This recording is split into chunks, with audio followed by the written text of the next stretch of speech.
how do you decide if you are going to use an orthobiologic, which one you're going to use? What kind of algorithm do you go through in your own head? Our body has this inherent ability to want to heal itself. So we are just trying to help it along. Sometimes we don't have great blood supply to that area. Sometimes it just doesn't heal correctly the first time around. And so PRP and other orthobiologics can be used to try to move that in the right direction. If there is a point where your quality of life is not achieving the point that you need to be happy, then we have to consider other options. That's when we have to consider surgical intervention if nothing else has worked. Why do you feel females, especially young females, are more at risk? And what are the new studies coming out there to address that? Yeah, oh boy. So this is a mixed bag of goodies with this one. So I think generally speaking, there's a couple of issues that come into play when it comes to females ending up with ACL injuries. I am so excited for today's conversation because we have Dr. Julia Iafrate with us, a double board certified specialist in sports medicine and physical medicine and rehabilitation. Julia brings a unique approach focusing on treatments like PRP and orthobiologics, which are all about preserving your joints and getting you back to full strength. She's worked with some of the top athletes, including the U.S. ski team, and has even helped dancers on Broadway. And as a former athlete herself, she knows firsthand the challenges that come with injury recovery. In today's conversation, Dr. Iafrate joins us to explore joint preservation, injury prevention, and why surgery isn't always the first answer. We'll discuss conservative treatments like PRP, athlete recovery, and building long-term resistance. Julia, I am so excited to have you here today. Thank you for joining us. I know that you have built your practice around preservation of the joints and focusing on non-surgical methods like PRP and orthobiologics. I use this often in my practice as well. And so for our listeners, can you please tell them a little bit more about these treatments and how you utilize them in your practice? Absolutely. And Pam, thank you so much for having me. It is a pleasure to be interviewed by you. I respect you so much and I love what you're doing in the field. So it's kind of fun to be able to chat with you a little bit more about this. I feel the same way because Julia has interviewed me many times on her radio show at NYU. It's the Doctor's Podcast, correct? Dr. Radio. Yep. Dr. Radio. Yeah. And so I feel excited to be on this side hosting you so finally. I know.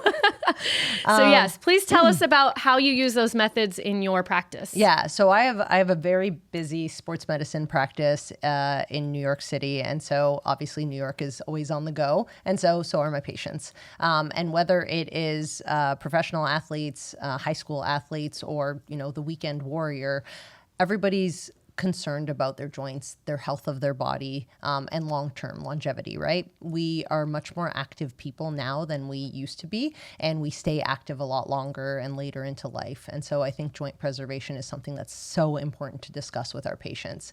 Things like orthobiologics and PRP are just different methods that we use to try to slow down the progression of damage to the joints, whether that's arthritis or cartilage damage, and even potentially some minor surgical interventions as opposed to macro surgical or like a joint replacement.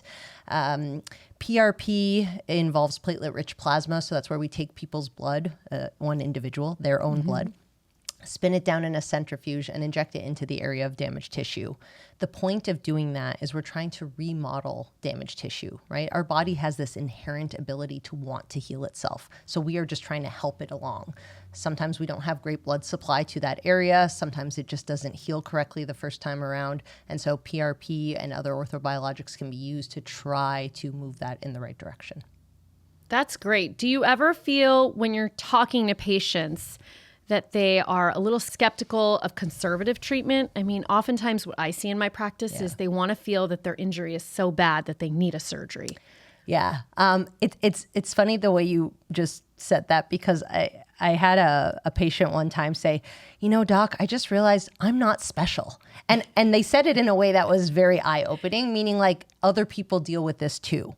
I have seen everybody's problem at least a couple of times. I'm sure you're the same way, right? Same way. So it's a good thing to not be special. You don't want to feel special in medicine, right? You want us to be able to say, I know exactly what this is. I know how we can help treat this. Now, individuals' needs are different.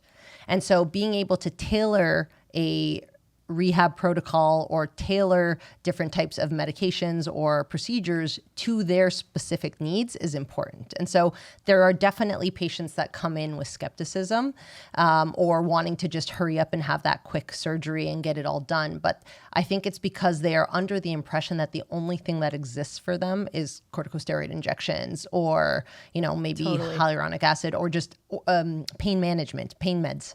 And they don't want to be on pain meds for the rest of their life. And I say, well, that's not my plan for you. Let's talk through this and see what are your goals, and then let's see how I can help you achieve those. Yeah, I think that having that conversation is so important. Yeah. Now, how do you decide if you are going to use an orthobiologic, which one you're going to use? What kind of algorithm do you go through in your own head? Yeah. So in terms of most of the orthobiologics, so the best literature that exists right now is on PRP. That is the thing that we've tested the most on. And I'm going to use the knee and knee arthritis as kind of our primary example because that's where the most literature exists. But it is, number one, the easiest thing to do for patients and for the doctors, honestly. We're only drawing blood. Whereas with like bone marrow aspirate or lipogems or some sort of fat aspirate, we're taking other tissue. So either we have to take it from your bone marrow, which is uncomfortable, or we have to take it from fat cells in the body and try to adjust the different types of cells to the need for the joint. PRP, we can spin down your blood. It separates out the platelet-rich part of the plasma and the platelet-poor part of the plasma. And we take all the platelet-rich part, which has all those growth factors in it naturally, and we inject that into the damaged tissue. So typically, that is the one I usually like to start with. It's the fastest. It's the easiest to recuperate from. It is the cheapest because most of these procedures are unfortunately not covered by insurance. And honestly, the literature is so strong for it right now in terms of joint preservation. So that's usually the way I kind of encourage my patients to go initially. Well, that's great because that's what I do in my practice as well. And I do perform surgery, but I almost always offer PRP first for exactly the reasons you just pointed out. And I think, cost has to be part of the conversation, right? 100%. We need to be transparent about that. Yeah.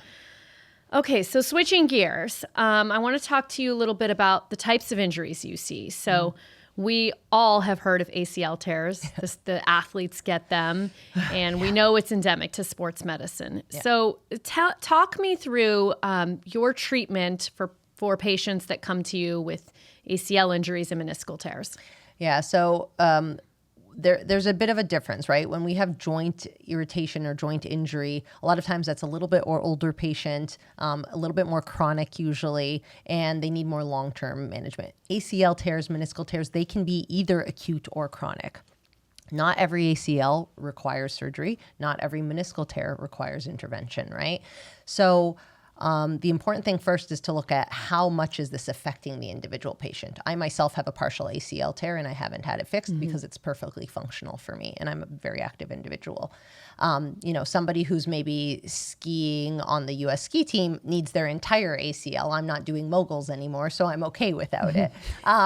So that conversation obviously is important, and rehab is always part of the picture. I always encourage my patients to go to physical therapy along with some of these interventions that we discuss.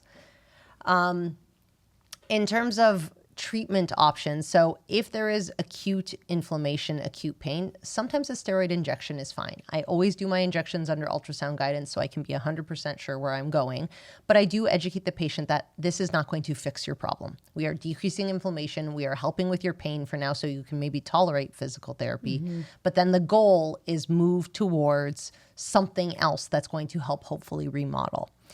Now, PRP again, or some of the other orthobiologics like we mentioned, like bone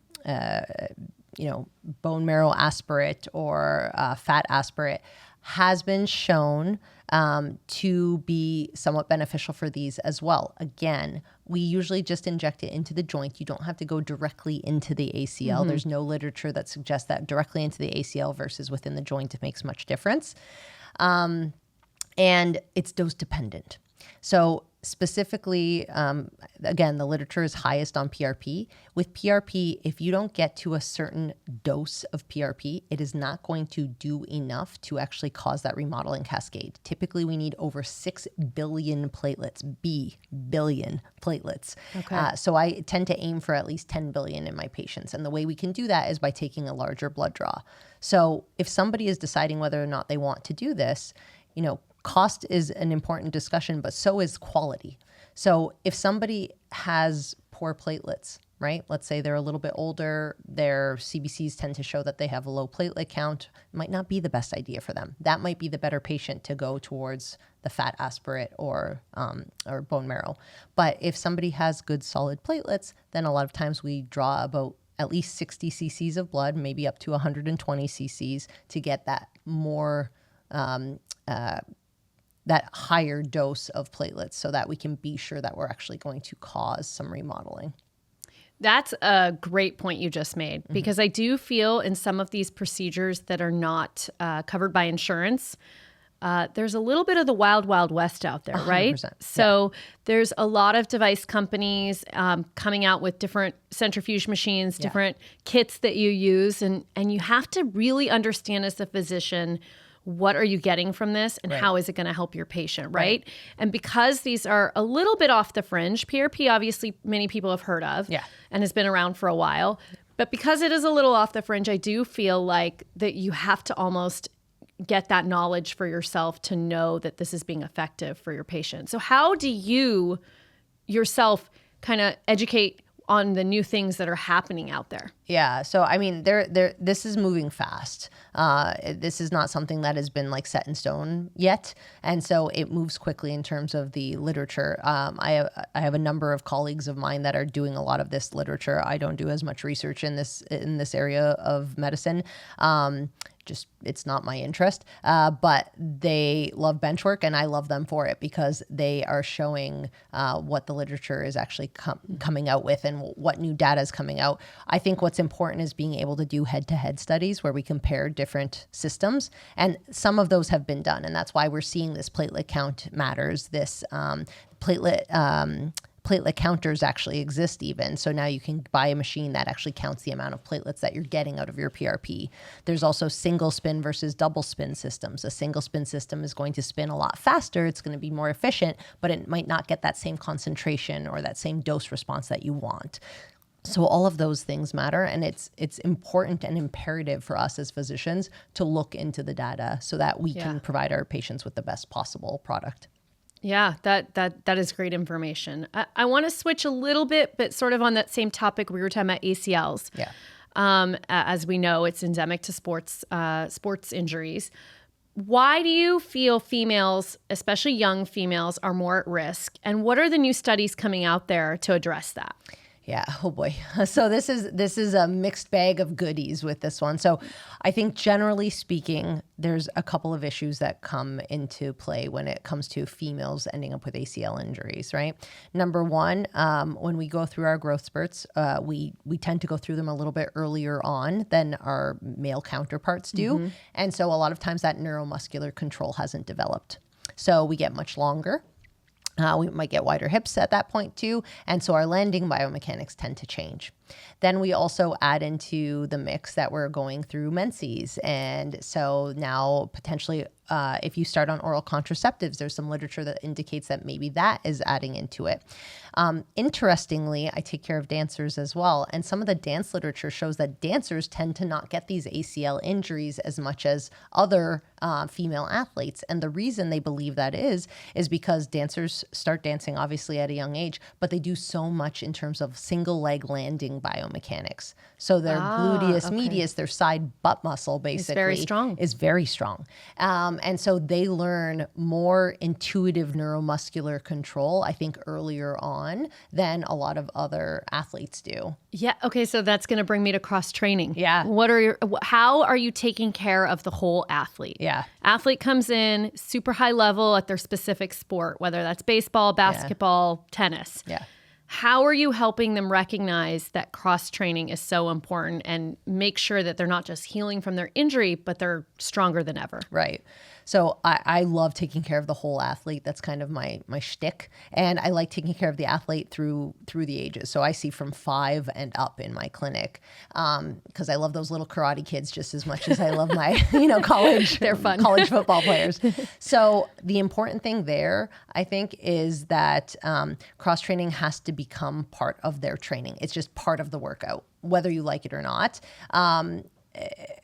Rest days are also important. Recovery is so important. And so having my athletes meet with a sports nutritionist, I think, is so important. Having them work with a strength and conditioning coach that understands that, if somebody is a pitcher, for example, playing baseball, their throwing biomechanics are going to be really strong. They're going to have a lot more of that external rotation and maybe a little bit more limited internal rotation. The question is, what are we doing with the rest of the body? Just because this arm is strong doesn't mean the rest of the torso is strong, right? And that is important when it comes to pitching biomechanics. So looking at their full body biomechanics and how adjustments might need to be made to give them more strength and more power as they get older and get stronger and get larger is really important. I think that's even more so an important fact for our female athletes, because a lot more women and a lot more girls turning into women are staying at that elite level of sport much longer than used to happen back in the 20s and 30s and 40s. And so we are really pushing our athletes to take the best care of their body, and cross training has to be part of it. Yeah, no, so important. And I think it's really hard, actually, when you meet that athlete that's further in their career, because they're just not used to it. Yeah. So I think it's really important to instill early on those karate kids that you're seeing in your clinic. So we've talked about the PRP and orthobiologics. There's still a ways before we get to surgery. So tell me a little bit about the treatments in between.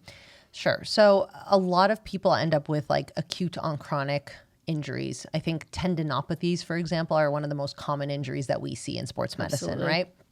And for the longest time, it was either rest, rehab, maybe try ice, maybe like rice, and then otherwise a tendon scraping or something like that. And then if there was a rupture, then you had to try to either repair it or replace it. So, use a graft. Now exists a more microinvasive option that's kind of the in-between. And that's where I love to exist. So anybody who has like a kind of an acute on chronic tendinopathy that is recalcitrant or not responding to typical rehab, there is a procedure that's called a microinvasive or ultrasound-guided tenotomy, which basically involves me using ultrasound to guide where I'm going. I can make a tiny little incision, no bigger than my pinky nail, insert a device in there, and actually hydrodissect and dissect out the damaged part of the tendon tissue while leaving the rest of the normal tendon intact. That's amazing. It's awesome. It really is, because I can tell you from a surgeon standpoint, doing the medial and lateral epicondylitis surgeries, they are not, it's terrible. It is like, picking a bad from bad options. Yeah. And so to have this is huge. Exactly. And I think, it certainly requires, the ability to localize the area of tendinopathy. You don't want to cut the whole tendon, obviously. You want to only cut damaged tissue, and you're trying to remove that damaged tissue so your body can, again, start that remodeling cascade that we talked about. Our body goes through this proliferative effect when we get injury afterwards. And then all these healing growth factors come to that area. And then that remodeling cascade takes 6 weeks up to 6 months, usually somewhere in the 6 weeks to 3 month range. So patients need to also be patient. Yes. Right? Yes. After these procedures, whether they do surgery, a tenotomy, something else, PRP, we have to be patient with ourselves.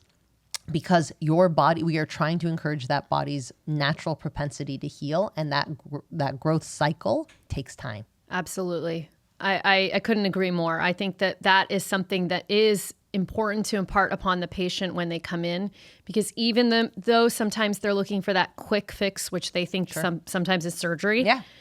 I say I can do the most beautiful surgery, but if you do not take the time to rehab this, it won't matter. Exactly. You will not be happy with your result. Exactly. Okay, so I know you love conservative care. I do as well. Mm-hmm. It's a unique part of my practice as a surgeon. When do you know that, okay, this is time for surgery. We've done these other things. Yeah. I don't think it's going to be effective any longer. What are the red flags or the signs for you that someone is ready for surgery? Yeah. So one of my favorite conversations is when we've tried a couple of things and I say, look, you can always go and have surgery. At any point in time, we can say, abort this mission. Let's go have surgery. What you cannot do is go back in time and unget it. So we always try something, right? Now, if we do something like a steroid injection, which typically is not a big part of my practice unless it's just, I'm going on a cruise with my family and I need to just get through the next 2 months or something, fine. But if there is a point where your quality of life is not achieving the point that you need to be happy, then we have to consider other options. That's when we have to consider surgical intervention if nothing else has worked. And that is a very honest conversation I have with them. I do not claim to be a magician. I'm pretty good, but I'm not a magician. And the important thing is, our joint replacement surgeries are so much better now than they were 20, 30 years ago. I mean, I would love to take credit as a surgeon, but it really is the anesthesia. I think it's the pain management and pain control that we do pre-op, peri-op, and right after. Yeah. I think that has changed the game. Yeah. Yep. And there's different styles of how we do some of these surgeries now. We can do robot assisted to try to be like so exact in terms of that manipulation of the joint. And I think, again, people tend to be or are trying to be healthier going into surgery so that they can tolerate some of the stress on their body from the surgery, and then they can be more active post-op. And so if somebody is just at a point where their hip or their knee is just so far gone that they're not able to do the things they love, even if they're 45, let's talk about it. Let's at least have the conversation. Let's talk about what this will look like for you 10 years, 20 years, 30 years down the road. And let's decide if that makes sense. Because I would certainly, if I had to have a second surgery down the road, I would rather do it at 60 than at 80. Yes. Right? Yes, absolutely. No, those are such great points. I want to switch now over to talking about how you approach each sport specialty differently. I know that you used to be a dancer, and you've worked with the U.S. ski team and all different kinds of athletes. Yeah. So tell me what your mindset is like when you're switching different gears on the sports. Yeah. So it's hard. It's hard because I love all sports, not equally by any means, but I love all sports. And I love all of my athletes. But they Which ones are the most stubborn? Dancers are very stubborn, very, very, and runners. Runners don't think they can do anything else. They can't do anything and it's else. so hard on the body. Oh, it's so not nice, especially the ultra marathoners and stuff. I'm like, you are not being kind to yourself. It's my favorite when they say, I can run 28 miles and then this hurts. I'm like, yes, because you ran 28 miles. I mean, I'm not mad. I'm impressed, but also stop. Yes. I think for some athletes that have rest periods built into their normal season, it's easier to manage them. So like football has an off season. They might be training, but they're cross training. They're not playing 120 games across 12 months. Right? Yes. Basketball plays a lot more frequently and for a little bit longer time period in terms of like they tend to be able to last longer in the sport. So those are a little bit harder to manage. But then you get into like the dancers and the runners. There's no off season for them. It's all the time. They're always performing. They're always running. They're always dancing. They're always performing. With dancers, it's interesting because really in most sports, they tend to get injured during the actual sporting event. In dance, they tend to get injured in practice because they're only dancing for like 3 minutes at a time when they're competing. Okay, but it's all the training. It's all the training. Yes.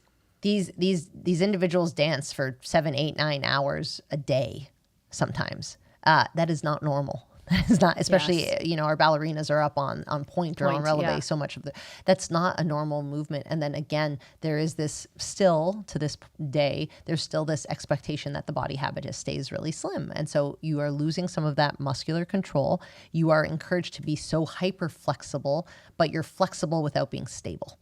Flexibility without stability, no good. Stability without flexibility, also no good. Yeah. Because stiff. Yes. So it has to be that in between. So I think having that conversation is so important. I think a lot of my football players and my hockey players are stiff. I think a lot of my dancers are too flexible. Yeah. So it's everybody needs some sort of cross training. It's just what type. Yeah, that totally makes sense. And I think that the way you think about things is so it's so nuanced, but so important.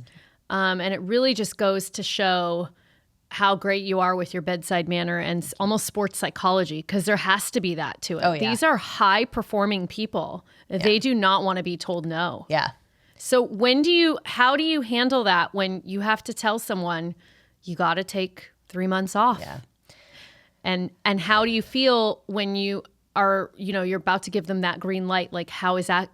Tell us about that process. Yeah.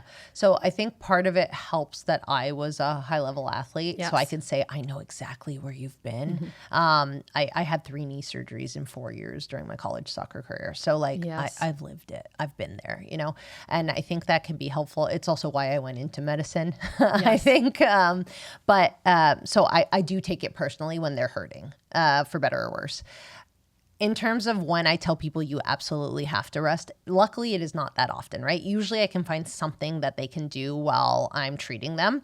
And in certain injuries, we could use things kind of during the season, like extracorporeal shockwave therapy, for example, which you can do and have done to certain tendon injuries and even stress reactions kind of while they're still in season. The problem is stress fractures, shut down. There's no question there. And those are usually 2 to 3 months that they're shut down. And minimum.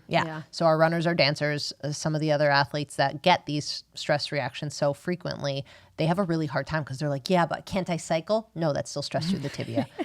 But can't I swim? No, that's still stress through your pelvis.